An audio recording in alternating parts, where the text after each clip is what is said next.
Hello everyone, मेरा नाम विनय है एंड आज हम कवर करेंगे जनरल इंग्लिश का पार्ट।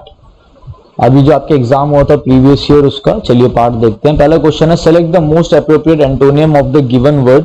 ठीक है, वर्ड है हमारा इफेमिनेसी। इफेमिनेसी का मतलब होता है ओढ़ताना, गुण होना, जैसे कैसे state of behaving like a women. जैसे अगर मैं आपको वर्ड बोलूं इफेमिनेट, इसी वर्ड का जो आपका एडजेक्टिव फॉर्म है, इफेमिनेट वर्ड बोलूं मैं, EFFEMINAT। इफेमिनेट का मतलब क्या होता है? इफेमिनेट का मतलब होता है a man having women traits.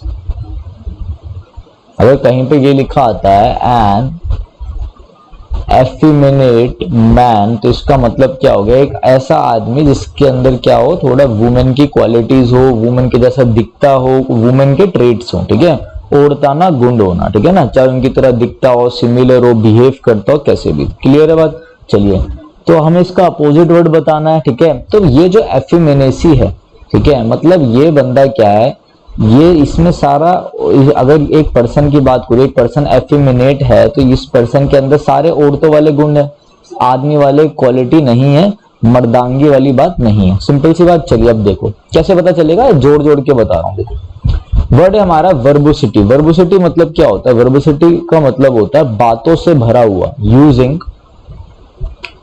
To many words. Using too many words, उसे कहते हैं वर्बोसिटी। मैनलीनेस, मैनलीनेस का मतलब क्या होता है? जिसमें सारे आदमी वाले गुण हो। ठीक है, मैनलीनेस मतलब क्या है? जो इसका एक सिनोनिम बताता हूं, मैस्कुलाइन, मैस्कुलिनिटी। ठीक है, ये देखो पहले तो एक चीज ध्यान रखना, जिस वर्ड के पीछे NESS लगे वो आपके नाउन होते हैं। तो जब इसने नाउन यहां पे था तो मैंने इसका नाउन बना दिया क्या? मैस्कुलिनिटी। ये भी आपके वोकैब का वर्ड हो गया, MASCULINITY। इसका मतलब क्या होता है? मर्दानगी से भरा हुआ। ठीक है ना, मर्दाना। अब देखो मैनलीनेस हो गया, मैस्कुलिनिटी हो गया, और एक वर्ड क्या बोलते हैं हम? VIRILITY, virility. ठीक है, मैस्कुलिनिटी, मैनलीनेस, विरिलिटी। ठीक है, ये पूरी मर्दांगी वाली बातें हो गई इसके अंदर। यहाँ पे क्या है? ओढ़ताना, गुण वाली बात। अगर ऑपोजिट बोले तो यही मुझे लग रहा है, बट मैं आगे भी देख लेता हूँ। बुरिश का क्या मतलब होता है? बुरिशनेस मतलब होता है, हिंदी में इसका करेक्ट मतलब होता है गवार, रूड एंड नॉट कंसिडरिंग। कोई पर्सन जो बहुत ज्यादा अनसिविलाइज्ड हो, मतलब क्या हो, बहुत ज्यादा गवार हो, रूड हो, बात करने की तमीज ना हो, इल मैनर्ड हो। क्या हो? इल मैनर्ड हो, तो उससे बोलते हैं हम क्या? बुरिश। वैसे तो एग्जाम में कई बार वर्ड आ जाता है खाली ये लिखा हुआ आ जाता है बुरिश, तो इसका मतलब ध्यान रखना गवार। अब इसमें मैंने NESS लगा दिया, बुरिशनेस कर दिया तो एक नाउन बोल दिया। क्लियर है? एग्रेसिव, एग्रेसिव क्या होता है? एग्रेसिवनेस, जो बहुत ज्यादा गुस्सा हो तो उसके अंदर क्या है? वायलेंट बिहेवियर है। बस ऐसे ध्यान रखना, लिंक करके चीजें बता रहा हूँ। बहुत ज्यादा वायलेंट है एग्रेसिवनेस। तो एफेमिनेसी, ओढ़ताना, गुण होना। ठीक है, यहाँ पे क्या है? मर्दाना। तो इसका आंसर क्या हो जाएगा? मैनलीनेस। इसका आंसर चला गया, एंटोनियम बताना था हमने। चलिए कवर करते हैं आगे। Select the most appropriate meaning of the given idiom phrase. ठीक है, क्या इडियम हमारा? Kick the can down the road. Kick the can down the road का मतलब क्या होता है? इसका मतलब होता है डिलेइंग एंड वेस्टिंग। क्या होता है? Delaying and wasting. किसी चीज को क्या करना? टू अवॉइड समथिंग और टू डिले समथिंग। बस इतना ध्यान रखो, डिलेइंग एंड वेस्टिंग, अपना टाइम वेस्ट करना या कोई चीज डिले कर देना, कोई चीज वेस्ट कर देना। टू अवॉइड करना किसी चीज को, टू डिले करना। अब देखो, इट नेवर चेंजेस बैक और कम्स बैक, नहीं, हियर न्यूज ऑफ समथिंग नहीं, सीधा लिखा to avoid dealing with a problem. Avoid करना, क्या इसका एक करेक्ट मीनिंग होता है? Delaying and wasting. कई बार एग्जाम में आ चुका है, kick the can down the road, तो क्या मतलब है इसका? To avoid dealing with a problem. कई बार एग्जाम में आया ना हो या ना हो, अभी तो आपके एग्जाम में आया था तभी कवर कर रहे हैं, मतलब प्रीवियस ईयर पेपर ही डिस्कस कर रहे हैं वाला जो अभी अभी हुए हैं। देखो नेक्स्ट है, select the most appropriate option to fill in the blank. क्या है? She dash from the position of the station chief executive officer last year but she is still the director. क्या हमने जैसे पढ़ा she dash from the position of the officer last year, ठीक है, तो हमने बोला बट मतलब पहले कुछ हुआ है, पर हमने बोला but she is still the director, मतलब पहले कुछ हुआ लेकिन अभी भी वो डायरेक्टर है। आंसर तो हमें पता चली गया होगा ऑप्शन देखकर, बट हम तब भी देख लेते हैं। देखो अडेप्टेड का मतलब क्या होता है, पहले तो वर्ड देखो, एक वर्ड आपका होता है, अच्छे से बताता हूं, एक वर्ड आपका होता है अडॉप्ट, ADOPT, ठीक है। तीनों वर्ड बता देता हूं, कंफ्यूजिंग पेयर का वर्ड है ये, क्या है, ADOPT, अडॉप्ट, ADAPT, ADEPT, तीनों क्लियर हो जाएंगे आपके, ठीक है, तीनों इंपॉर्टेंट है। अडॉप्ट का मतलब क्या होता है, अडॉप्ट का मतलब है गोद लेना या अपनाना। गोद ले लेते हो आप, किसी बच्चे को गोद ले लिया आपने, कोई बात आपने क्या करी, अपना ली, टू एक्सेप्ट कर ली, गोद लेना और टू एक्सेप्ट समथिंग, ये तो अडॉप्ट का मतलब हो गया। अडेप्ट का मतलब क्या हो गया, अडेप्ट का मतलब हो गया टू चेंज अकॉर्डिंगली, परिस्थिति के साथ साथ चेंज होना, ढाल लेना, अपने आप को ढालना, ठीक है। अडेप्ट का मतलब जैसे कि एग्जाम्पल, अगर आप समर चल रहा है तो हम कपड़े पहन लेते हैं गर्मियों के, विंटर चलता है तो विंटर कपड़े पता, हम अपने आप को परिस्थितियों के हिसाब से, एनवायरमेंट के हिसाब से ढाल लेते हैं, ढालना, ठीक है। अडेप्ट का मतलब क्या है, ADEPT, अडेप्ट का मतलब है निपुण, एक्सपर्ट, या हम इसे कह सकते हैं प्रोफिशिएंट, PROFICIENT, स्किलफुल है, डेक्स्ट्रस है, वो तो आप कह सकते हो, मगर अडेप्ट है एक्सपर्ट प्रोफिशिएंट, यही ध्यान रखो। चलिए, इस अडेप्ट का मतलब क्या है, ढालना, अपने आप को क्या है, चेंज अकॉर्डिंगली, तो ये चेंज अकॉर्डिंगली तो यहाँ पर सूट होगा नहीं, चलो ये तो नहीं है अपना। फिर नेक्स्ट देखते हैं एजिटेट। एजिटेट का मतलब क्या होता है, AGITAT, एजिटेट का मतलब होता है बहुत ही ज्यादा परेशान होना, उत्तेजित हो जाना किसी चीज को लेके, मतलब वरीड भी है वो, वरीड और एक्साइटेड, चिंतित भी है, परेशान भी और उत्तेजित भी, वरीड और एक्साइटेड। तो शी एजिटेटेड नहीं, ऐसा तो कुछ है नहीं, समझ गए, मतलब जल्दी जल्दी कवर करेंगे और अच्छे देखेंगे। ईल्ड के दो मतलब होते हैं, ये जो होता है यील्ड के दो मतलब होते हैं, यील्ड के देखो क्या क्या मतलब होते हैं। एक तो होता है कोई चीज जैसे उपज, कोई चीज को प्रोड्यूस करना, टू प्रोड्यूस क्रॉप्स, ठीक है, जैसे आप होता है ना उपज के लिए यूज होता है, क्रॉप्स वगैरह के लिए ईल्ड करना, ठीक है। एक तो हो गया to produce something, to produce crop. दूसरा ईल्ड का एक इंपॉर्टेंट मतलब होता है सरेंडर कर देना, किसी के आगे झुक जाना, ठीक है, सरेंडर कर देना, झुक जाना। तो यील्ड का मतलब क्या हो गया, टू प्रोड्यूस क्रॉप, सरेंडर कर देना। यहाँ पे कोई फिक्स नहीं बैठ रहा। अब ये रिजाइन देखते हैं। रिजाइन आपको पता ही है, जब आप किसी कंपनी से रिजाइन कर दे, वो पोजीशन आप छोड़ दें, ठीक है। जैसे रेजिग्नेशन होता है ना, आप दे देते हो कि रिजाइन कर रहा हूं मैं, तो देखो शी रिजाइंड, बाकी सबके मतलब पता चल गया, कोई करेक्ट तो बैठ नहीं रहा, ये वैसे ही आसान ही था। She resigned from the position of the station chief, ठीक है, उसने उस पोजीशन से रिजाइन कर दिया, बट अभी भी वो क्या, but she is still the director, वो भी डायरेक्टर। क्लियर बैठ रहा है। नेक्स्ट देखो, कह रहा waving a fan for nearly क्या 12 hours continuously with just a break for lunch could make dash arms sore. चलिए देखते हैं क्या कह रहा है। सोर का मतलब है दर्द, दर्द होना, SORE, ठीक है। पहली बात तो एक चीज देखो, एवरीवन, एनीवन, इन सब का मतलब देखो आप। एवरीवन का क्या मतलब होता है, एवरीवन का मतलब होता है आपका क्या, सब लोग, सब लोग।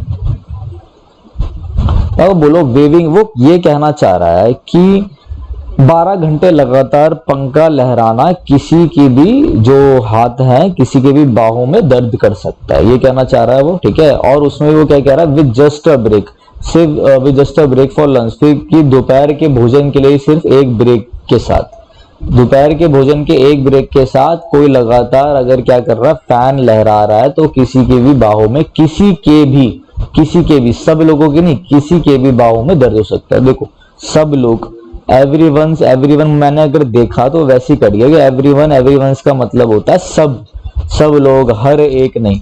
एनीवन का मतलब होता है क्या, एनीवन का मतलब होता है किसी का, किसी को, ठीक है।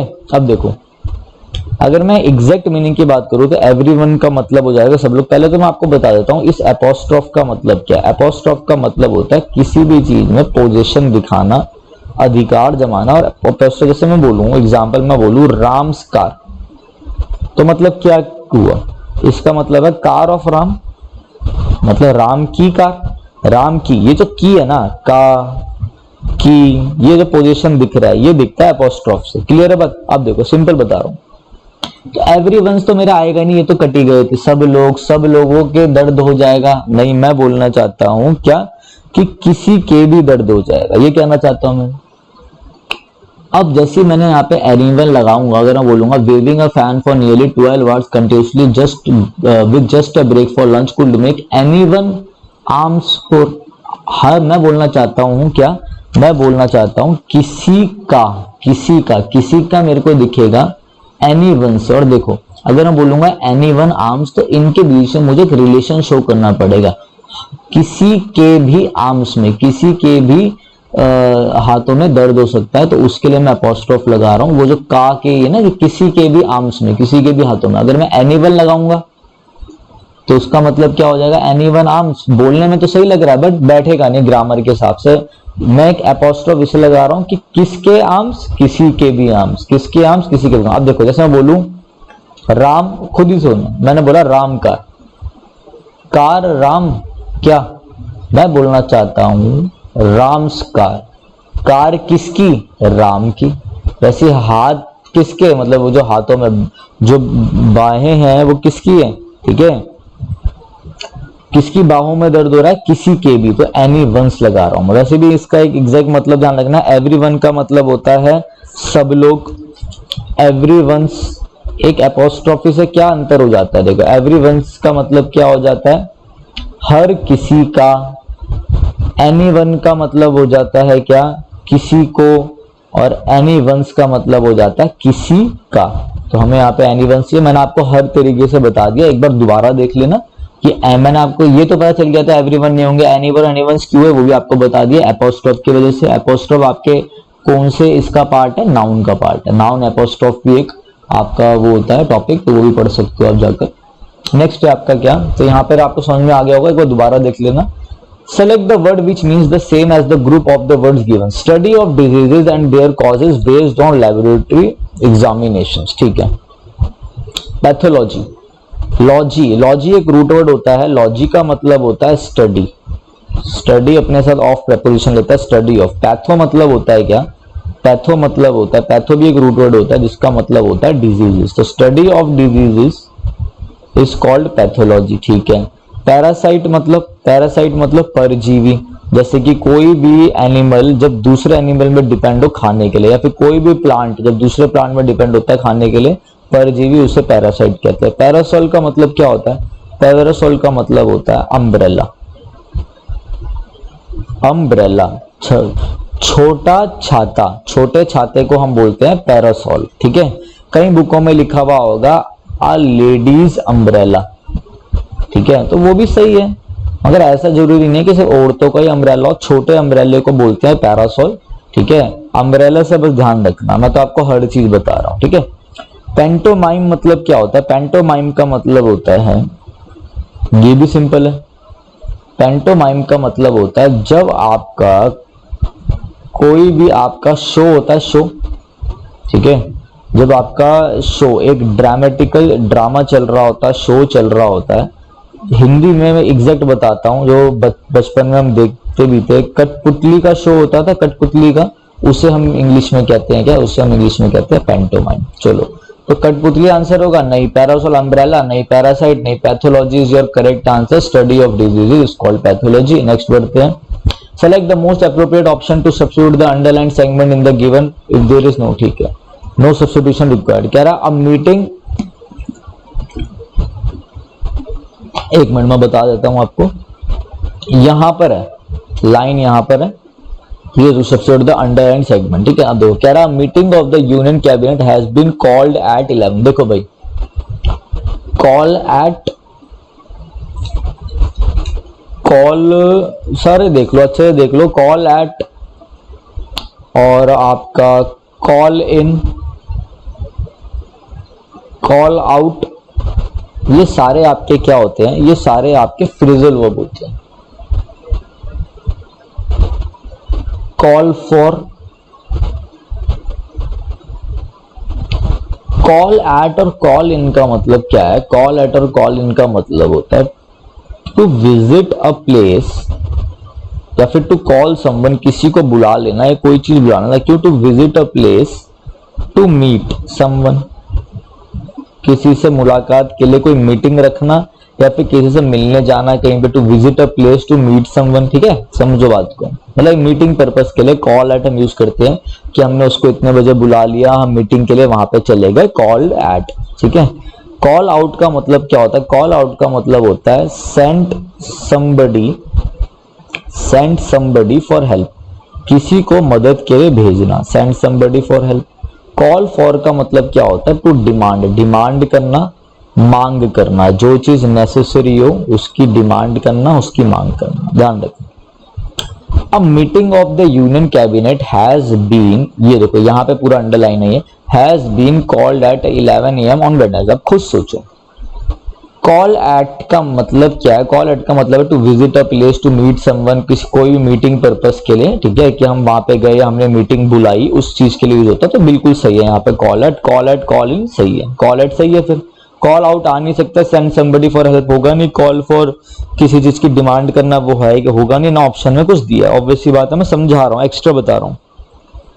अब क्या हुआ? सबसे पहले आप ये देखो कि हैज के साथ अगर मुझे पैसिव बनाना है तो बीन प्लस V3 आता है हैज ऐप के साथ। क्लियर है भाई बात?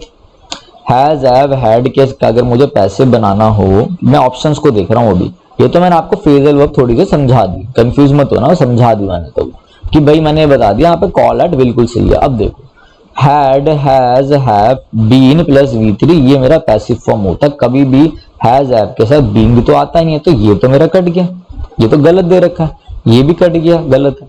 अब आप ये देखो, जब वो बोल रहा अब meeting of the union cabinet, union cabinet की एक मीटिंग बुलाई गई, ठीक है, तो एक मीटिंग के लिए तो भाई हैज ही आएगा ना, एक मीटिंग के लिए हैज आता है। प्लूरल होगा 2, 4, 5, 6 मीटिंग तो हैव आएगा, ठीक है, एक मीटिंग के लिए हैज आता है। कॉल एड भी सही है, तो ये तो करेक्ट है। हैव तो बिल्कुल नहीं होगा, हैव तो प्लूरल के लिए आता है, तो मेरा आंसर क्या होगा? No substitution required. एक बार दोबारा देख लेना, समझ में नहीं आया तो मैंने अपनी तरफ से आपको बेस्ट दिया, तो आप समझो अच्छे से। चलिए नेक्स्ट देखते हैं। नेक्स्ट क्या है? Select the most appropriate synonym for the given word. चलिए ये भी देख लेते हैं, क्या बोल रहा है वो। इनिब्रेटेड, इनिब्रेटेड, इनिब्रेटेड का मतलब होता है नशे में चूर, ड्रंक किया हुआ, ठीक है। अफेक्टेड बाय एल्कोहल, ड्रंकन, बहुत ज्यादा नशे में। अफेक्टेड बाय एल्कोहल, नशे में चूर होना इनिब्रेटेड कहलाता है। तो आंसर डायरेक्ट चला गया, सिनोनिम बताना था ड्रंकन। ब्रोकन मतलब टूटा हुआ। स्टूपिफाइड मतलब क्या होता है? किसी को बहुत ज्यादा कंफ्यूज कर देना, टू कंफ्यूज समवन, इतना ज्यादा उनको कंफ्यूज कर देना कि वो सोच ही नहीं पाए। To confuse someone that they are not able to think, to confuse someone that they are not able to think. Unsteady मतलब जो चीज लगातार ना हो, जो चीज सर्टेन ना हो, अनसर्टेन हो, कांस्टेंट ना हो, ठीक है, अनस्टडी। चलिए नेक्स्ट देखो। Select the wrongly spelled word. क्या होता है हमारा जो सही वर्ड है हमारा, क्या होता है वर्ड? हमारा वर्ड हो जाता है क्या? फॉरवर्ड की स्पेलिंग सही है, फॉरवर्ड मतलब आगे बढ़ना, ठीक है। फेराओ, फेराओ का मतलब क्या होता है? फेराओ का मतलब होता है, पुराने जमाने में कहते थे फेराओ रूलर को या किंग को, किसके? इजिप्ट के। तो देख लो, फेराओ का मतलब ये भी बिल्कुल सही है, रूलर या किंग, इजिप्ट जगह का रूलर किंग को पहले के जमाने में एंशिएंट टाइम में फेराओ बोलते थे। फॉरवर्ड सही है, आगे बढ़ना। फ़ारेनहाइट क्या होता है? एक स्केल होता है टेम्परेचर को नापने के लिए। फ़ारेनहाइट, सेल्सियस, ये पता ही है आपको। तो फ़ारेनहाइट, FARENHEIT, ये भी बिल्कुल सही है। यहाँ हमारा स्पेलिंग गलत कौन सी है? रॉन्गली स्पेल्ड बताना था। लाइजन, लाइजन की स्पेलिंग गलत है। लाइजन की स्पेलिंग क्या होती है? LIA, एक मिनट से, LIAISON, लाइजन। लाइजन की स्पेलिंग क्या? लाइजन की स्पेलिंग पता चलेगी। लाइजन का मतलब होता है मेल जोल, communication and connection between persons और ग्रुप्स। जैसे वो कहता है ना यार, देखो मैं बताता हूँ कहाँ यूज होता है, थोड़ा पुलिस वालों की टर्म है। वो कहते हैं ना यार, उस पुलिस वाले को ये केस दो, वो पुलिस वाला आराम से सॉल्व कर देगा। उस पुलिस वाले के ना बहुत ज्यादा लाइजन है। लाइजन मतलब उसके कॉन्टेक्स्ट बहुत सॉलिड है, मतलब उसका कम्युनिकेशन, उसके ऊपर के कनेक्शंस लोगों से बहुत अच्छे हैं, लाइजन कहते हैं उसे, ठीक है। नेक्स्ट आगे बढ़ो, कह रहा select the most appropriate option to है, ये अंडरलाइन दिया हुआ है, अब आपको बताना है गलत है कि नहीं। आगे देखते हैं, हम पढ़ेंगे क्या, after a close watched meeting the board announced its decision to accept a 5 acre plot allotted by the state government. चलो देखो, पहले ना आप एक चीज देखो, पहले देखो ये क्लोज क्या है, जब ये अंडरलाइन कर रखा है ना ऐसे अ क्लोज्ड वॉच, तो इसी को देखो, ये क्लोज्ड क्या है।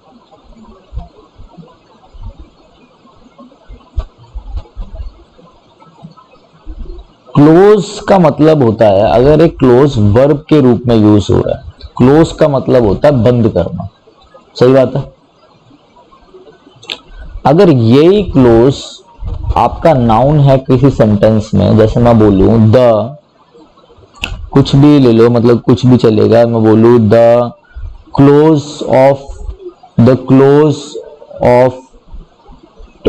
इंस्टीट्यूशन या trading centre, the close of trading centre, closing नहीं, the close of trading centre, तो यहाँ पे एक नाउन है, यहाँ पे क्लोज का मतलब है एंड होना, ठीक है, बंद, एंड। ये अगर मैं क्लोज को क्या करूं, अगर मैं यहाँ पे बोल रहा हूं कि माय क्लोज फ्रेंड, तो यहाँ पे क्लोज क्या, ये फ्रेंड एक नाउन है, यहाँ पे क्लोज क्या हो गया, एक एडजेक्टिव हो गया। इस क्लोज का मतलब क्या है, नियर, नियर और डियर, है ना। माय क्लोज फ्रेंड, मेरे बहुत ही क्लोज मित्र की बात कर रहा हूं, जो मेरे बहुत पास है, ठीक है ना।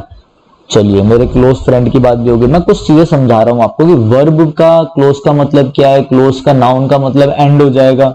यहाँ पे क्लोज फ्रेंड, ये आपको समझ में आ गया जो मैं बताना चाह रहा हूँ, ठीक है। यहाँ पे बोलना चाह रहा है वो, after a close watched meeting, बिल्कुल पास से जो मीटिंग को देखा गया, जब मीटिंग हुई होगी तो बिल्कुल पास से जब मीटिंग को देखा गया, बिल्कुल निकटता से जब मीटिंग को देखा गया, ये एक नाउन है। नाउन के आगे वॉच्ड, पास से देखा गया, ध्यान से देखा गया, वॉच जहाँ पे एडजेक्टिव है। एडजेक्टिव को कौन क्वालिफाई करेगा, एडजेक्टिव को हमारा क्वालिफाई करता है कौन, एडवर्ब। एडवर्ब बनता है हमारा एलवाई करके क्लोजली, हर किसी का वर्ड एलवाई करके नहीं बनता, 90% का बनता है, तो क्लोजली एक एडवर्ब है। क्लोज मैंने आपको सारा बता दिया, वर्ब कब होता है, नाउन कब होता है, एडजेक्टिव कब, क्लोजली एक एडवर्ब है जिसका मतलब होता है निकटता से। तो नजदीकी से देखी गई बैठक, अब क्लियर बन रहा है, इतना समझ में आ गया आपको। अब देखो, जब वो यहाँ पे इसने हमें पहला ऑप्शन दिया, क्या इसने हमें ऑप्शन दिया अ क्लोजली वॉच, हम कहेंगे बिल्कुल सही, बट हम आगे भी पढ़ लेते हैं, वो इतना लंबा क्यों ले रहा है। A closely watched meeting announced इस डिसीजन, चलो ठीक है, 5 acres प्लॉट, यहाँ पे 5 acre प्लॉट। देखो प्लॉट कैसा, प्लॉट ऐसा 5 acres, ये एडजेक्टिव के रूप में हो रहा है, एडजेक्टिव कभी भी प्लूरल नहीं होता। ऐसे भी ध्यान रख सकते हो, हाइफनेटेड सुना होगा आपने, hyphenated noun, hyphenated cases, hyphenated cases जो होते हैं प्लूरल नहीं होते, ऐसे याद रख लो। कई लोग ऐसे पढ़ते हैं तो ये भी एरर है, ये नॉर्मल रहेगा। अब कौन सा, यहाँ पे तो क्लोजली है नहीं, ये तो कट गया, सब्स्टिट्यूशन तो हमें बिल्कुल चाहिए, थर्ड बचा। थर्ड देखो, अ क्लोजली, नजदीकी से देखी हुई बैठक, सही है। Announce a decision 5 acre plot, plot कौन सा 5 acre, प्लूरल नहीं है, बिल्कुल सही है, करेक्ट आंसर। मेरे हिसाब से 6 समझ में आना चाहिए, ध्यान से देखना समझ में आ जाएगा। देखो ये अभी क्या आपका थोड़ा ना इन्होंने उठाया है, थोड़ा इन्होंने अपना स्टैंडर्ड उठा दिया इंग्लिश का, डीएसबी वालों ने। मैं आपको एक ही चीज बोलूंगा कि आप लोग क्या करो, अगर आपने एडवर्ब पढ़ रखा होता है, एडजेक्टिव पढ़ रखा होता है, तो आप ये सॉल्व कर देते सही से। तो आप अपने पार्ट्स ऑफ स्पीच को अच्छे से पढ़ना, कोई भी डाउट लगे कमेंट में पूछना। देखो मैं अपनी तरफ से मेहनत कर रहा हूँ, कमेंट करके बता देना वीडियो कैसी लगी। आगे बढ़ते हैं, select the correctly spelled word, ठीक है, तो ये भी गलत है, सब गलत है। क्या है, असिम्प्टोमैटिक। असिम्प्टोमैटिक का मतलब क्या होता है, शोइंग नो सिम्टम्स, जिसमें कोई सिम्टम्स ही ना दिखे। एक ऐसी बीमारी जिसमें कोई सिम्टम्स नहीं, जैसे कोविड के लिए लोग बोलने लग गए थे, अब कोविड हो गया असिम्प्टोमैटिक, मतलब अब दिखेगा ही नहीं, सिम्टम आएंगे भी नहीं, बुखार उखार आ जाए पता भी नहीं चलेगा, आप कोविड से ठीक भी हो जाएंगे, कोविड होके भी ठीक हो जाएगा, तो वो होता है asymptomatic, showing no symptoms. Next देखो क्या है, नेक्स्ट है आपका find out which sentence is grammatically correct and select the appropriate option if the, ठीक है, बता इनमें से बताना है कौन सा ग्रामेटिकली करेक्ट है। चलिए पहला क्वेश्चन देखते हैं हम। कह रहा है SCO, कोई एजेंसी होगी, कोई ऑर्गेनाइजेशन है, ओ से ऑर्गेनाइजेशन मान लेते हैं। SCO is the largest regional organization in the world. ठीक है, मतलब ये क्या है, लार्जेस्ट ऑर्गेनाइजेशन है। क्या कहना चाह रहा है, ये कहना चाह रहा है SCO largest organization in the world. अगर उसे बोलना होता है कि लार्जेस्ट रीजनल ऑर्गेनाइजेशन, से SCO की बात हो रही है तो यहाँ पे ऑर्गेनाइजेशन करता। बट अगर उसे ये बोलना होता है कि SCO उन सब में से बड़ी है, तो वो ये कह सकता था SCO is one of the largest organizations। फिर यहाँ पे organizations हो जाता, या तो वो यहाँ पे S हटा के ये बोल दे SCO is the largest regional organization in the world, तो हमें पता चल जाएगा वो SCO के लिए बोल रहा है। अगर उसे ये कहना है कि इन सब में से वो ज्यादा, तो वो ये कह सकता है SCO is one of the largest organizations। One of अपने बाद क्या लेता है, वन ऑफ अपने बाद प्लूरल नाउन लेता है। ठीक है, ये नाउन प्लूरल आएगा यहाँ पे। ये तो एडजेक्टिव सुपरलेटिव डिग्री हो गया। चलो, सुपरलेटिव डिग्री का कंपैरिजन हो रहा था पूरे वर्ल्ड में से एक का सबसे ज्यादा में से, तो ये तो सही था। मगर यहाँ पे प्लूरल क्यों, जब एक ही की बात हो रही तो ऑर्गेनाइजेशन रखो।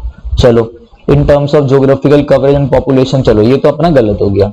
कंट्रीज स्पॉन्सरिंग, एडिंग, सही एंड फंडिंग टेररिज्म मस्ट, यार देखो मस्ट बी के साथ, मस्ट के साथ कोई भी आपका मोडाल के साथ बी आता है तो V3 आता है, तो होल्ड का V3 होता है हेल्ड, होल्ड हेल्ड हेल्ड। ठीक है ना, पास्ट पार्टिसिपल तो ये होता, तो ये भी गया। नेक्स्ट क्या है, द मूव, चलो पहले नीचे वाला देख लेते हैं। The leaders of the SCO countries has sent, जब बहुत सारे लीडर्स की बात हो रही है तो यहाँ पे हैव हो जाता है कि बहुत सारे लीडर हैव सेंट। चलो और भी देख लेते हैं। Leaders of the SCO country has signed a joint declaration at the summit. ये चलो वहां पे जो समिट हुई, तो अगर पहले के समिट की बात हो रही है तो यहाँ पे तो सेंटेंस में हैड भी सही था, हैड आ सकता था। तो भाई ये भी हमारा डाउट है, ये भी कट गया। अब मैं आपको बताता हूँ और भी चीजें। देखो कह रहा है the move came at a time when the Chinese involvement, move came at the time काफी बार यूज होता, ठीक है। लास्ट टाइम के मूवमेंट मूव की बात हुई, move came at a time when the Chinese involvement in Nepal is surging. ठीक है, largely on the back of, यार यहाँ पे मुझे कोई दिख नहीं रहा, ऑन द बैक ऑफ, फिर प्रेपोजिशनल वो बन रहा है, यार ये भी सही है। अब देखो ये गलत हो चुका था, वो भी गलत हो गया, ये तो काफी कंफ्यूजिंग था, ये मैंने आपको बता दिया। बचा क्या, ये आपका बिल्कुल करेक्ट हो गया जब कोई एरर ही नहीं दिख रहा। तो नेक्स्ट क्या, नेक्स्ट है आपका idiom to take to one's heels. देखो to take to one's heels जब भी ये आए ना तो इसका मतलब समझ जाना टू रन अवे, भाग जाना, भाग जाना। To take to one's heels मतलब तो अपने भाई हील उठा लो, हाथों में पकड़ो, भागने लग जाओ, भाग जाओ। टू शो वंस हील्स बिल्कुल नहीं, टू वॉक लेजरली बिल्कुल नहीं, टू रन ऑफ, हाँ भाई भाग जाना। टू टर्न अराउंड नहीं, घूमना नहीं है, ठीक है, पीछे नहीं मुड़ के देखना। टू टर्न रन ऑफ मतलब भाग जाना। चलिए नेक्स्ट क्या है, because of the high prices. चलो identify the segment in the sentence which contains the grammatically error, grammatically error बताना। चलो because of the high prices, first they discontinued jam on toast and then substituted margarine for butter। अच्छा चलो पहले तो मैं आपको एक चीज बता देता हूं, ध्यान रखना। रिप्लेस अगर वर्ड आता तो रिप्लेस के साथ यूज होता है बाय प्रेपोजिशन, ध्यान रखना। और substitute, substitute something for something, मतलब सब्स्टिट्यूट के साथ यूज होता है फॉर प्रेपोजिशन। मैं आपको ये भी बोल सकता था कि सब्स्टिट्यूट के साथ फॉर आता है, देखो बिल्कुल ठीक सब्स्टिट्यूट के साथ नहीं आता, सब्स्टिट्यूट समथिंग फॉर समथिंग, कोई चीज यहाँ पे मेंशन होगी फॉर समथिंग। ठीक है, अब देखो because of the high prices first the discount jam on toast, मैं समझ गया था कोई नहीं, मैं अपने ध्यान से बता रहा हूँ अप्रोच क्या रहेगी, मैं समझ गया यहाँ तक तो कोई नहीं था। दे V2 लगा रहा है, जैम ऑन टोस्ट चलो कोई दिक्कत नहीं है, प्रेपोजिशन आ गया, प्रेपोजिशनल ऑब्जेक्ट आ गया, कोई दिक्कत नहीं। मैंने बोला एंड देन सब्स्टिट्यूट, ऐसे मैंने वर्ड देखा सब्स्टिट्यूटेड, मुझे मालूम है कि भाई सब्स्टिट्यूट के साथ फॉर का एरर देंगे, ये प्रेपोजिशन और सब्स्टिट्यूट समथिंग फॉर समथिंग, भाई ये तो सही है, सही है तो भाई नो एरर। अगर यहाँ पे होता है देन रिप्लेस तो यहाँ पर आ जाता बाय। ठीक है, एक ध्यान रखना, बता रहा हूं मैं एक्स्ट्रा, सब्स्टिट्यूट के साथ फॉर प्रेपोजिशन आता है जो बिल्कुल सही है, अगर यहाँ पर टू लगा होता तो काट के यही एरर होता हमारा, फॉर आता, रिप्लेस के साथ बाय आता, तो यहाँ पे क्या हो गया, नो एरर हो गया, बिल्कुल सही है। चलिए देखिए ये हमारी वीडियो थी, ठीक है, वीडियो प्लीज लाइक करना, मुझे बताना आप लोगों को कैसा लगा, ठीक है। अब इसके बाद मैं आपका वोकैब का एक और पार्ट डालना चाहता हूं, तो आप मुझे बताना अगर आप लोगों को चाहिए वोकैब का पार्ट तो आप कमेंट कर देना। वीडियो बताना कैसी लगी। चलिए thanks, have a nice day. Bar bar video को देखना। चलिए बाय।